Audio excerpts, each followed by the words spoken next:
And at least 2 persons have been confirmed dead in Lagos after a 7-story building collapsed in the Lekki area of the state. The building, still under construction, caved in on Sunday morning. It is situated at Oba Idowu Oniru Street at the Ave Maria Hospital near the Sandfield bus stop in Lekki, Lagos State.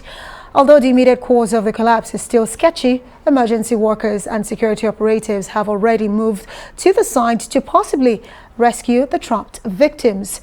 Permanent Secretary, Lagos State Emergency Management Agency, Dr. Femi Osai-Nitolu, and the Lagos Territorial Coordinator of the National Emergency Management Agency, that's Ibrahim Farinloye, both confirmed the incident, where they also confirmed that 6 persons were trapped and assured search and rescue operations have commenced at the site. Distress alert was raised at about 3 o'clock. We were able to mobilize around 4 o'clock to the scene, and since then we've been on ground. On getting here, we got to know that about 6 people were trapped. Another information said no people, they don't expect anybody to be there because the site owner said they don't allow people to reside there. But working on one scenario, we are working towards getting 6 people either rescued or recovery. 2 people have been recovered so far dead. 2 male bodies have been recovered dead. At 3:15 a.m., we received a distress call that a 7-story building collapsed. With that, we activated our emergency response plan. All the key stakeholders that are important to manage the emergency moved to the scene under the watch of Mr. Governor, Mr. Babajide Olusola Sanwo-Olu. Our roles and responsibilities are well defined, and with that combined effort, we are able to ensure safety in this place. We are able to commence operation swiftly, promptly, effectively, and efficiently. Dr. Osai-Nitolu there. He is the Permanent Secretary, Lagos State Emergency Management Agency, speaking at the site of that building collapse in Lagos State. And to look at this issue, especially of incessant building collapse in Nigeria, we have now been joined in the studio by building contractor and real estate professional Charles Chukwuemeka. Charles, thank you so much for being here. Thank you very much. Lagos State, in the last 6 months, 6 buildings have collapsed. We have lost lives. Kano State, a few days ago, there was a building collapse. Right here in the nation's capital, barely a week ago, we remember lives were lost when buildings collapse. You are a professional. What can we say is responsible for this incessant collapse of buildings, especially the ones who are still under construction across the country? Well, thank you very much. Actually, it's very unfortunate that we've been having this kind of incessant building collapse all over the country. And I can assure you that this basically is the cause of human errors and also natural disasters.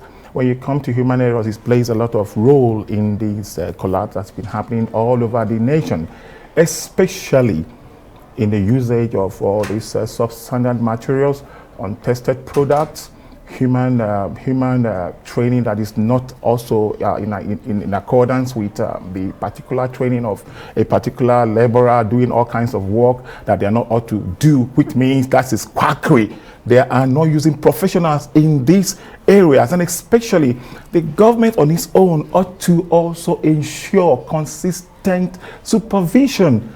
What is the Nigerian Society of Engineers doing? Let them get involved.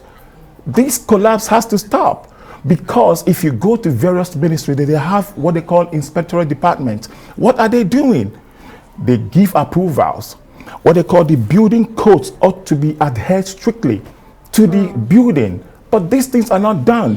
When you just give approvals, you give to the contractors, they move to the site, and at the end of the day, the contractor engages a quack who is not even certified by foreign. I hear you when you say quackery is part of the reasons why Absolutely. we see this. Because if you are a quack, you might not know the right materials to use for certain buildings. Oh, yes. So the question is, who is supposed to supervise to be sure that the right kind of materials are used when buildings are erected, irrespective of what part of the country they are? Is it the responsibility of the Society of Engineers, or is it the responsibility for here in Abuja? I do know that is the Federal Capital Development Authority. They are the ones in charge of buildings in Abuja. So who should carry out the supervisory role to ensure that the right materials and the right people are used for construction? Actually, the government gives approval. The contractor and the engineers and the rest of them who appends their seals on electricals, on civil, on structural, and the rest of them, when they give this approval, the government ought to follow. That is monitoring and evaluation of these contractors on site. There's something they call site instruction book. And these government offices, of course, you have a contractor who is supervising it. But the problem is that when this contractor, who is a qualified engineer, who is certified by Koren, and at the end of the day, he sublets it to a quack, when there is proper supervision, these things will not happen. When these quacks are eventually arrested, I do know that a couple of times there are investigations that are carried out to say this was what was responsible, this person is arrested. But a lot of the time, beyond the public announcement of who was arrested, in a couple of months, they're back in the streets of Nigeria and building more quack houses. And then we see these collapsed buildings. So you are a professional. How do we get it right? So that way we're not losing not just lives, but properties at the same time. Thank you very much. You know what? The engineer you have on site, who is certified by the Koren, present his certificate.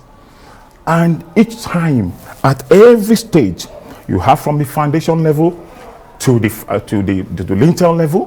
When you get at every stage, the engineer on site must certify, must approve, and the site supervisor, who is also qualified engineer, must also supervise the carrying out of the work on site. In other words, once it's been carried out, he must ensure the right reinforcement materials are put in place, the right mixtures are put in place. Otherwise, once you leave the site, these guys do whatever they like. And at the end of the day, you see, after the construction of so who should we hold responsible? Of course, the engineer. person who employs the quack, or the quack himself?